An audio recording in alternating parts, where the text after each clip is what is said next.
Siyazibuza ukuthi bangaki abantu eSouth Africa othola ukuthi bahamba inyanga noma iminyaka ecaleni uthola ukuthi banindwe ngobende nje kuphela. They haven't really done anything njengoba ama-charges against crime intelligence boss uDumsani Khumalo and his co-accused have been dropped. Kunempica-badala-ke ye-March in March ethe iyahamba iyocobelelana nolwazi ne-AfriForum, and siyazi ukuthi i-AfriForum isikhathi esiningi ilwela abamhlophe kakhulukazi abama-Afrikaners, and i-March in March beyisho ukuthi ayizingeni kangako ezabamhlophe ngoba yona ilwela ezabantu abamnyama. Bese-ke kuba impicabadala kaRuff nabameli asebebhekene necala labalahla futhi necala ukuthi badlala ngomndeni we-teenager that needed rough money.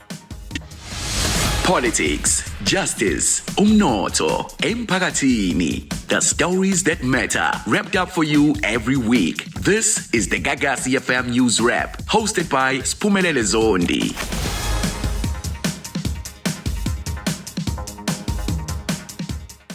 I-March in March last week bekhulunywa ngokodaba lokuthi bake bahamba baya kwi-AfriForum bathi bazosebenzisana nayo i-AfriForum, and they're going to be sharing ulwazi ey'ntweni ey'thize bathi bayofunda kuyona le AfriForum. Asike siyizwele ukuthi uJacinta Ngobese Zuma ubethini ngakho. We work with anyone who's a South African we work with. I mean, AfriForum is South African. We're not against anyone because of their race. The only thing we always talk about is people who are undocumented in the country. And we're saying we're going to go to AfriForum and learn from them because it's important for us to take lessons from people if they're doing something right. And the right things that they are doing, we're going to be learning from them. It doesn't mean that we're saying now we're going to be worshipping AfriForum. That's not what we're saying, because we also told them that where we disagree, we disagree. But here we want to learn on the things. Isikhathi esiningi besike simuzwe uJacinta Ngobese Zuma uma ebuza ukuthi yini ungalwe endaweni zabamhlophe kulezi zinto, yini wabheka kubantu abamnyama kakhulu. Ubeyichaza athi kahle kahle abamhlophe bahleli kahle la behleli khona, ibona ongciwankulu, ibona abaqashi abanamaplazi ababuye baqashe abantu bangaphandle. Kodwa kulokho ke uthe uyahamba uyofunda izinto zo litigation kubona labaqashi kuyona le AfriForum ekwaziwayo ukuthi ike ilwele izinto zamabhunu. Yeah, first of all, I'm taken aback by the turn of events because I didn't see it coming, because these two organizations, yes, both of them, they belong to civil society, but they belong to different ideological dispositions. Look, let's be honest here. Straight talk, break no bones. AfriForum was founded against the background of racialization of the private sector and the public sector in terms of appointments. A case in point is the ushering in of Employment Equity Act and BBBE. Those are policies that they've been opposed to because they say that they are discriminating against white South Africans, especially young people who cannot be held accountable for the bad things that happened during apartheid. Kona singasho ukuthi mhlambe kuyaqaka ngoba at the end of the day uke wakhuluma uJacinta Ngobese Zuma isikhathi esiningi ukuthi nakhona la kuyiGagasi FM ukuthi isikhathi esiningi abaqashi laba siyazi ukuthi kwi-AfriForum khona nabaningi abama owners amaplazi ukuthi they would hire cheap labor from elsewhere eAfrica. Ongacabanga ke ukuthi mhlambe labo bantu who are sometimes accused ukuthi ibona who can hire cheap labor from elsewhere eAfrica ukuthi ibona mhlambe abangaba inkinga isikhathi esiningi, kanti bebesho nabo ukuthi khona izinto abanganeme ngayo iSouth Africa baze baye le eUnited States of America beyohlangana nama-lawmakers nabathize bakhona basondelene nohulumeni wase-United States of America bethi kuneyinkinga eSouth Africa eyinkulu kakhulu ngokuphathwa kwabantu abamhlophe. Siyazi bona ukuthi isikhathi esiningi ababalweli ababuleli abantu abamnyama baye ba-accuse ukuthi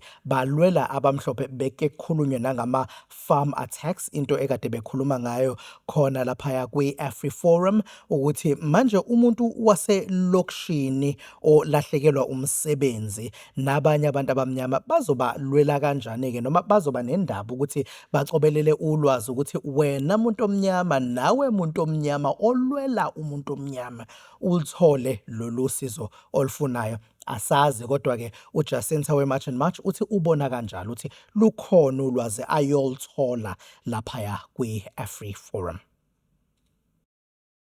Bese kuba ilo leyadaba lwaDumsani Khumalo, the crime intelligence boss, oke waboshwa eboshelwa izinto zo-IDEC. Kodwa-ke emva kweMadlanga Commission sikuyavela ukuthi i-IDEC kahle kahle beyingenzi izinto kahle, ukuthi beqanjwa amanga khona laphaya kwi-IDEC. Asike sizwele amacala la ukuthi atroshelweni kahle kahle.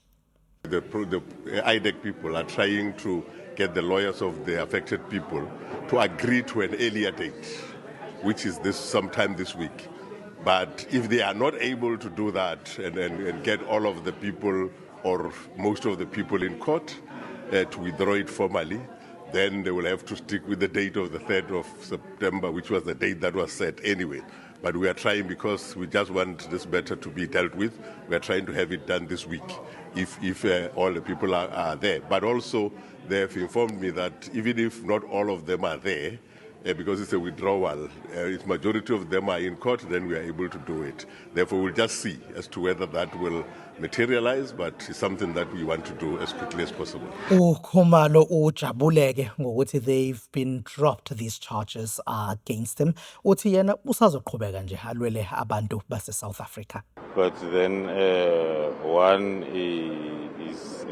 is ready to continue doing what is right and serving the people of South Africa the way we've been doing. Lokhu kushiya sinembuzo kodwa, because this is quite a high profile case, and izinto zizivele laphaya koMadlanga Commission ukuthi kuneyinkinga laphaya kubantu ekumele engabe ibona aba-investigator i-corruption South Africa, ekuyiyona i-IDEC, ukuthi bebuye benze izinto ezibhedayo kwasabona, babuye baninde abanye abantu ngobende kuthiwa benze amacala abangazange bawenze, izinto zikhandwe, ukuthi kanti umthetho usebenza kanjani. Kukwenza-ke ukuthi sizibuze kwasathina ukuthi bangaki abantu eSouth Africa oke uthole ukuthi kunabantu who are in high positions, othola ukuthi babamisa kabi, and sometimes babamise kabi ngoba benza umsebenzi wabo ngendlela. They are patriotic South Africans who are doing the best in their duty, and uthola ukuthi ngenxa yokuthi they are patriotic South Africans bamise kabi abantu abaseyikhundleni eziphezulu. Labo bantu abaseyikhundleni eziphezulu ongathola ukuthi basebenzisana nezigebengu working against South Africans, ukuthi kwenzeke izinto ezifana nalezi esizwa ngazo kuyona iMadlanga Commission kuyethusa kona. Ngabe weraf waneyinkinga eyininganga ki-Road Accident Fund leyo esaziyo ukuthi abaningi baye bakhale ngayo, bake basifonele nathi siGagasi FM bekhala ngama-claims abo either angaprocesswa nokuthi abazi ukuthi abameli bamiphi nama-claims abo. I-law firm yaseThekwini RK Nathaniel has been found guilty and liable ngokuthi baqamba amanga emndenini we-teenager who suffered a severe head injury. Kuthi i-claim yabo bethi bayiprocessile, bengazange bayiprocesse i-claim. Kwathi lo mndeni waba namathemba-ke ukuthi bazokhokhelwa imali ye-Road Accident Fund ekwakumele ize kubona. Uma kuvela kuthiwa the case even lapsed, bengazange bawafile ama-documents. Ake uyicabange nje nawe mhlambe ulindile ukuthi khona imali eziyokhokhwa sekuphele iminyaka, awazi ukuthi i-law firm oyisebenzisayo yenzani ngale claim yakho. Kulaba-ke kuthiwa the claim lapsed, baqhubeka baqamba amanga emndenini bengazange bawafile ama-documents. Inkinga ze-Road Accident Fund kanti asiqali. Uzokhumbula ukuthi about 2 or so years back bake bachaza impicabadala yokuthi kwakhona abantu baba-accuse ngokuthi ama-caregivers labantu and abakhokheliwe imali yokuba ama-caregivers abantu abalimala ey'ngozini zemoto ekumele iqhamuke kuyona i-Road Accident Fund. Kanti bake bavela futhi in front of Scopa ePhalamende bechaza inkohlakalo ekuthiwa iyenzeka ngayo i-Road Accident Fund. Okunye ungakucabanga bake bakusho nje ukuthi khona umlisa thizeni waphesheya kwelwandle who is the beneficiary owathola ekuyisona zumbulo edlula zonke izumbulo zeimali. Lo muntu njalo akayona i-South African. All right, and that's all we have for you. Remember that you can find this podcast every single week kuyona i-app yethu yeGagasi FM, and you can also find us on multiple digital platforms. Wena-ke kodwa kumele ukwenza ukuthi mawu-engage nathi nje usitshele ukuthi ucabanga ngazo zonke izinto esinazo la kwiGagasi FM News Wrap. Mina nawe siyoxoxa uma sesibonana bukhoma. Catch a brand new episode. You can watch the podcast noma ungalalela i-podcast kwi-app yethu noma inini noma kuphi. Gagasi FM News puts KZN first.